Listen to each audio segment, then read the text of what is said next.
Hola, reviewers! For this video, you are going to learn about what is a noun. What do you see on the screen? There are various images that depicts many meanings, but can those be called nouns? Well, yes it is, because a noun is the name of a person, a place, a thing, or an idea. In simple words, it is the word or name you use to call someone, something, somewhere, or whatever you feel or think. Always remember that noun is a name. An example for a name or a noun is Jean, school, laptop, and happy. So, what do you see on the screen? There are McDonald's and girls. Are those related to nouns? Yes, it is, because there are two different types of nouns, which are proper noun and common noun. What do you mean by proper noun? A proper noun is the name of a specific person, place, or thing. It may be made up of one or more than one word. Also, every important word in a proper noun is capitalized. An example of a proper noun is your name. Kasi kapag nakikita natin, ang unang letra na nasa ating pangalan ay nakakapital. An example of a proper noun is seen on the screen, which is McDonald's. Then we move on to common noun. A common noun is any member of a group of persons, places, or things. It is only capitalized when used at the beginning of the sentence. So, ang pinagkaiba ng proper noun at saka sa common noun ay ang common noun ay hindi siya kinakapital sa unahan. Doon lamang siya kinakapital kapag ang noun o ang salita ay nasa unang bahagi ng iyong sentence. Reviewers, always remember that proper noun are specific and common noun is general. There are various images or words you see on the screen. Are those still considered as nouns? Well, yes, because those images or words are called concrete noun and abstract noun. Let's begin first with the concrete noun. The concrete noun refers to a person, place, or thing that we can experience with our five senses. We have the taste or yung panlasa. Touch is paghawak, sight nakikita, hearing naririnig, or smell naaamoy. It can be either proper or common noun. So an example of concrete noun are rock, which can be seen and touched, food that can be smelled and tasted, and song that can be heard. What about abstract noun? Abstract noun names an idea, quality, feeling, theory, or condition. It cannot be perceived by any of the five senses. So, ang pinagkaiba ng concrete noun sa abstract noun ay ang abstract noun hindi natin siya nalalasahan, hindi natin siya nahahawakan, hindi nakikita, hindi naririnig, at hindi naaamoy. Ito lamang ay isang feeling or emotion. Example of an abstract noun are love and success.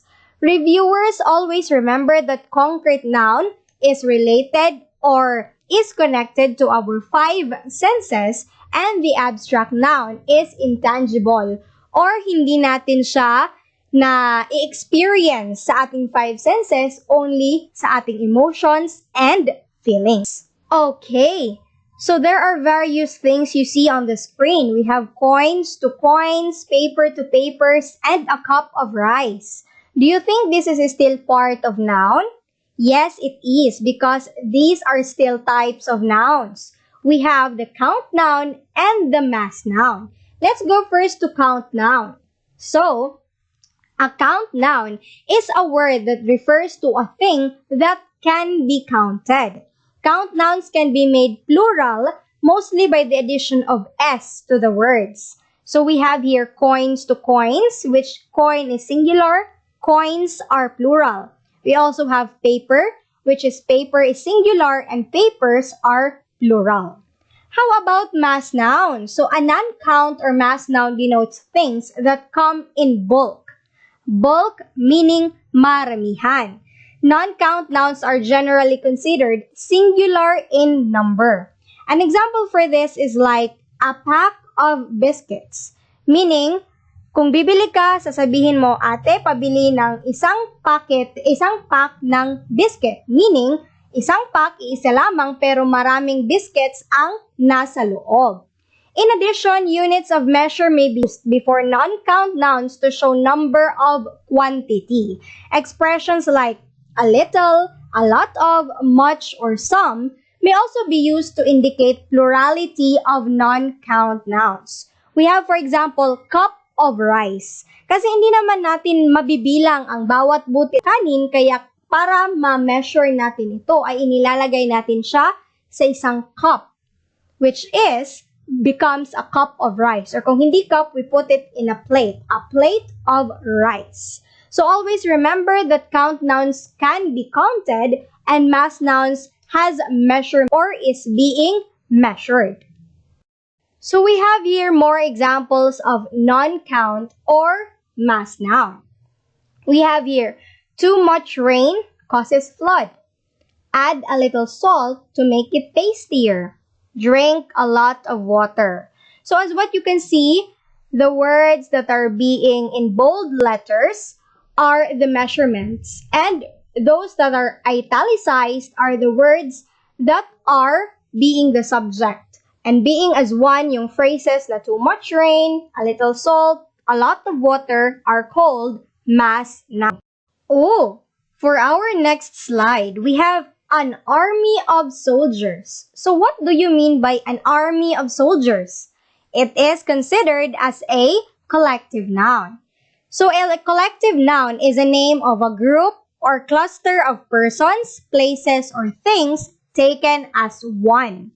So we have an example is an army of soldiers.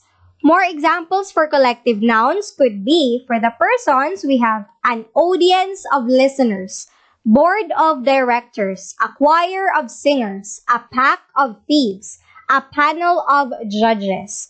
For the animals, we have an army of ants, a catch of fish, a flock of sheep, a hive of bees, and a pack of wolves.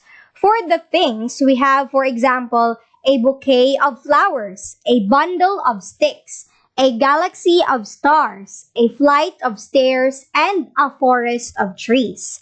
So as what you can see on the screen is that we have bold words. Those bold words are the collective noun, which is depicting a group or a cluster of persons, animals, or things, which means that maybe they can be in a bulk or maramihan din sila. They can be in a group or cluster, but they are considered as one.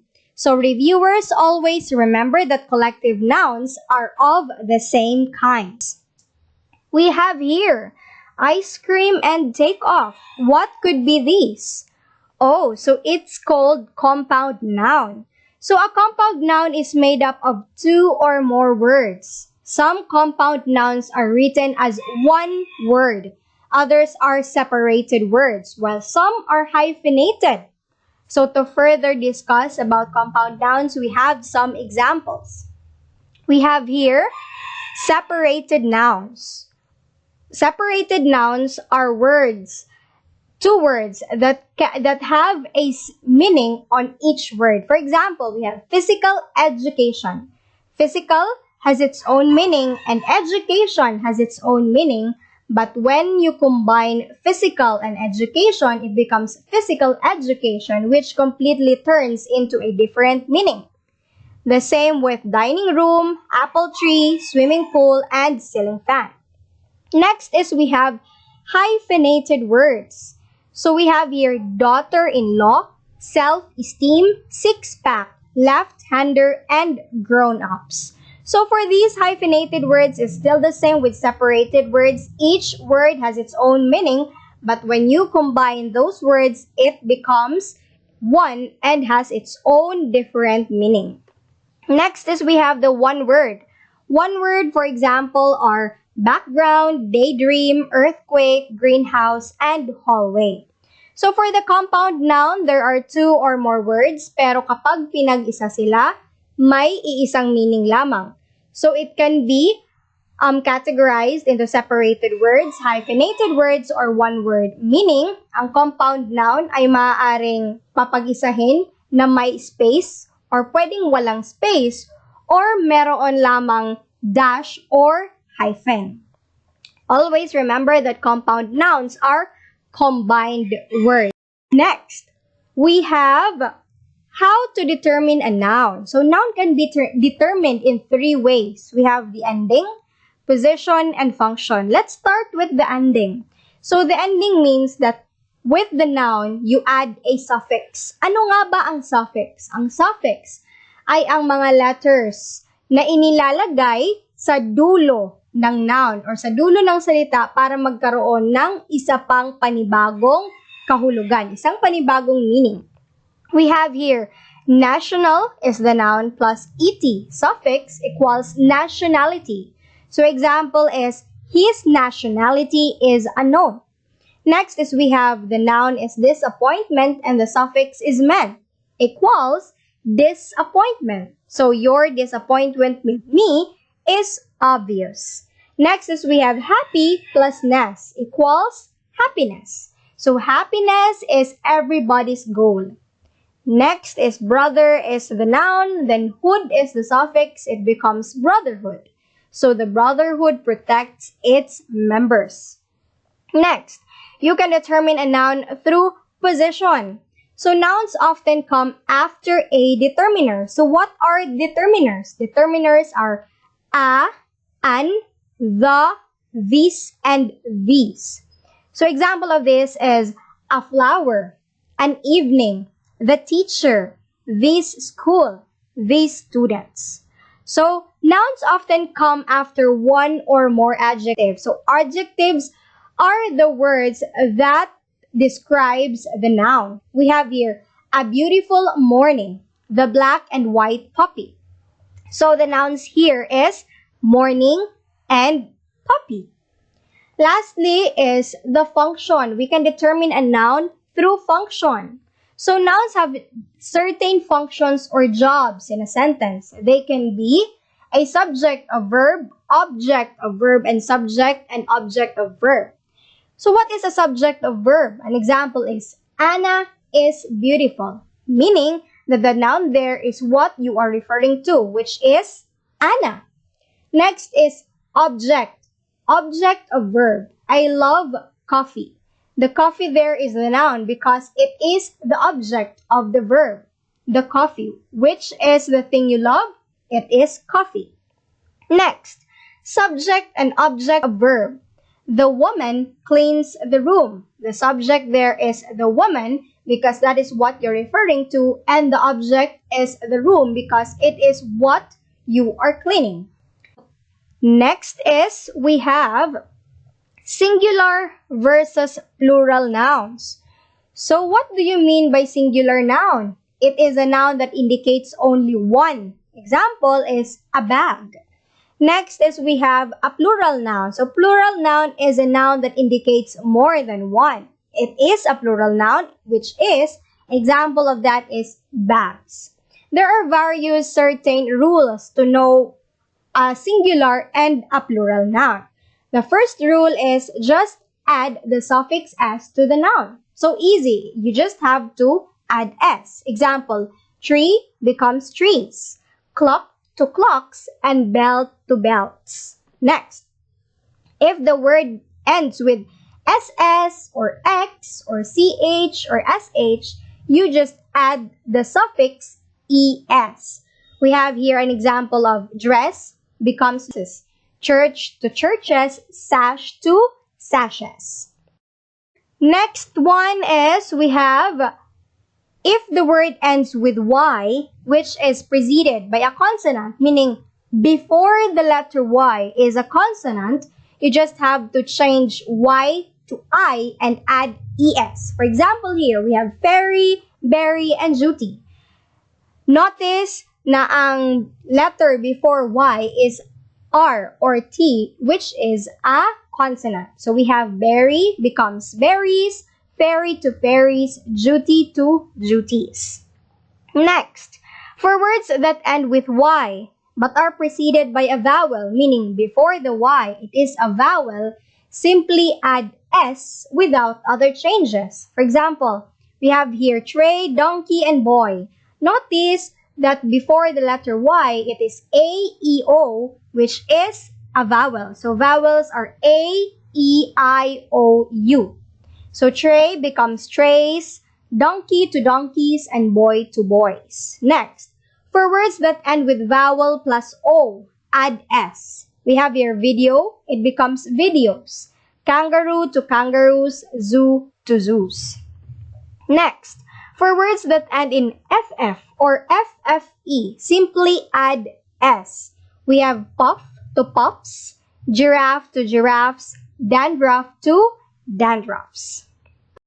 Okay, so we have two more rules for this. We have if it's consonant plus O, add ES. We have potato to potatoes, tomato to tomatoes, and hero to heroes. But then we have some exceptions for this. We have pianos, photos, and kilos. Instead of adding ES, they just have S. So there are some exceptions for this, but there are only few. We just have to familiarize with those exceptions. And for the last rule, we have for words that end in FE or F, change FE or F with V and add ES. For example, we have thief to thieves, life to lives, and knife to knives. There are also some exceptions, for example, roofs, beliefs, and briefs. For the reason that we can't have roofs, believes, briefs. Although there is a word that is believes or believe, but then it has its own different meaning.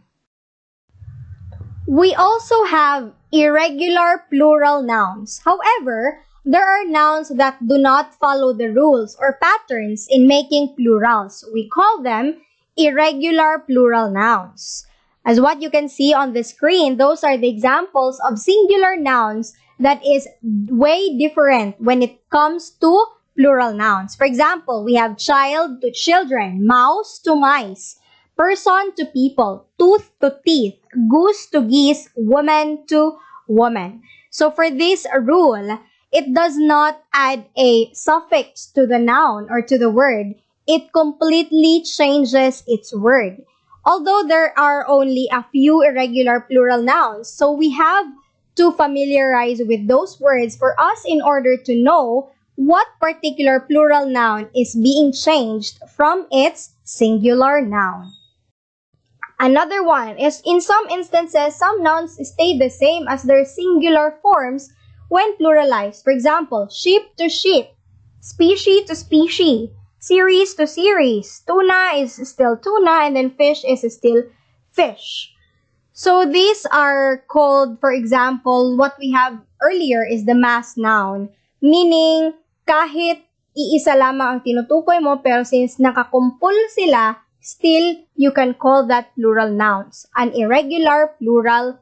That ends our topic. So that ends our topic for this video. So I hope you have learned something with our discussion for this video.